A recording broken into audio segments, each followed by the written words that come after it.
welcome to another edition of Chaffee Break, the show where we honour exceptional light tank drivers. My name as always is Maxwell, and today's video is from the user Bronxx, spelled with two X's. That's Bronxx, and he's driving the WZ-132 on an encounter battle on Muravanka, and the WZ-132 is obviously the Tier 8 Chinese light tank, the top of the line in light tanks for the Chinese. Now, the criticism that I often get levelled at me when it comes to these Chaffee Break videos is that I only really show videos from scouts who play super aggressive and pick up kills based on luck rather than skill. So, in order to remedy that situation, I'm going to bring you this video, which is an absolute tour de force on how to be an active spotter and a roamer. Not necessarily going to be a high kill count game, but the end plates will follow at the end of this video, and just check out exactly how much damage this guy racks up on spotted targets. So yeah, the amount of damage that gets credited to himself for spotting damage is absolutely insane. So back to the game at hand. First off, he's just going to head to the north of the cap point and spot out the early adopters, the people who are coming around the hillside early on, and hopefully he can get some of his artillery to pick them off. You may have noticed right at the beginning of the game he was telling the artillery to pre-aim at section B2, just because he knew that he would be driving in there fairly early, and as you can see there are tanks in B3 and C3, so he wasn't far off at all. And as you see, one of the arty tracers already flying overhead there. So that IS-7's a little early to the party, and he's probably going to get himself taken out fairly quickly. And now that his job is done on this flank, as you can see the artillery trying to take him out there, as a light tank like this can really be a nuisance, especially when you have 5 artillery on your team. So, like I said, his job is pretty much done on this left-hand flank now. He spotted out all of the enemy's heavy tanks moving in on that area, and now his heavy tanks and tank destroyers have moved in to fill the spot. So he's just going to transition to the centre and this right flank area, where his allies aren't really making any headway whatsoever. You can see they are all camped around using the terrain to get into hold down positions, but nobody can spot anybody in this forest. So you're just going to head across, use the terrain as cover, as you know that there's a little slight rise there, so the smaller tanks can sneak around there without being spotted. I'm just going to drive into the forest and see who he can get, and hopefully rely on his speed and momentum to carry him out before he gets blown up. So just spotted out an enemy T-34 there. Luckily, the T-34's shot just skims over his head, and his allies are able to get some good damage across onto him.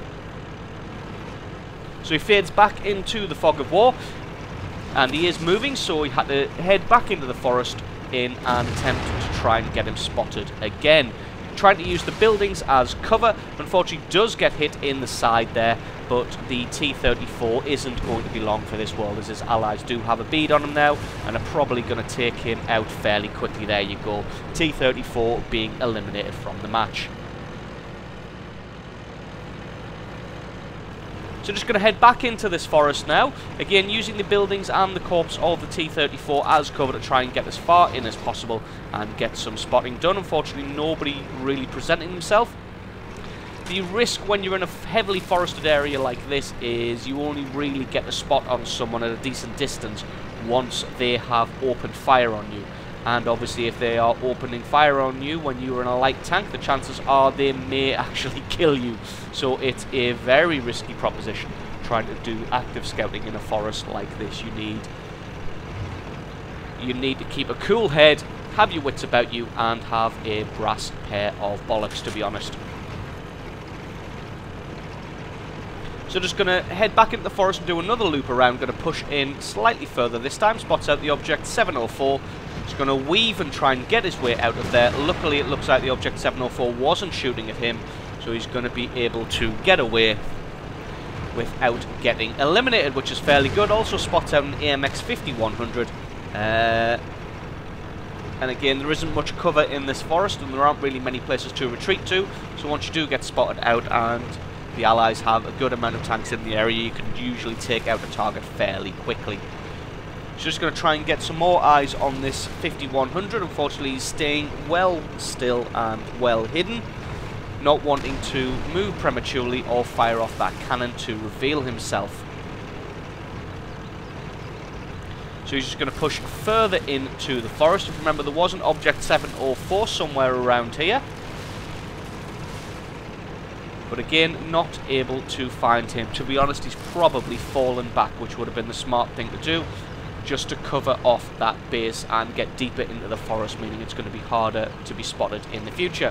Finds the AMX 5100. AMX 5100 gets a shot on him, so he's going to put the hill between himself and the enemy tank, but it's okay because he gets taken out by the 121 there, picking up even more spotting damage. So it looks like this Object 704 has probably reversed all the way to the edge of the forest now in an attempt to get plenty of bushes and trees between himself and this scout. Probably the smart thing to do, because I don't remember seeing him go down. In fact, nope, he is in fact still alive. So now we're going to move out and spot out the enemy's artillery. Sees the Su-14, gets a good shot on him. Going to have to play really careful now. And the IS-4 is able to finish him off. GW Tiger has a shot but doesn't quite hit. So he's going to get another bit of free damage on him. And the artillery taking out the enemy's artillery. We've lost the track. Takes a big shot from the T-30 in his track there, but luckily he's got a repair kit on hand to be able to fix that off real quick and get out of there.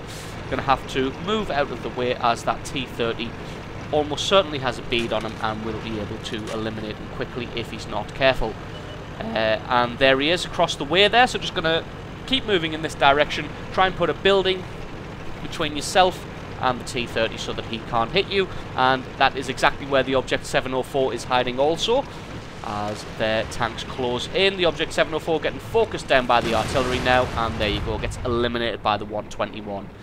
T-30 just sitting behind the building now, stubbornly refusing to give in. Going to try and take out anybody that can, but they've all come around from behind, circled around him, and they're all going to get some free damage on him. So that was the WZ-132 as played by Bronxx, showing how to be a fantastic active scout and a roamer in a tier 10 battle. So absolutely brilliant replay from you. Do remember to stick around and check out the end plates at the end to see exactly how much he earned from that little escapade. You'd be surprised how much you can make without even really firing a shot in a battle. So thanks very much to Bronxx for sending that replay in. Thank you to you guys for watching, and I will catch you next time.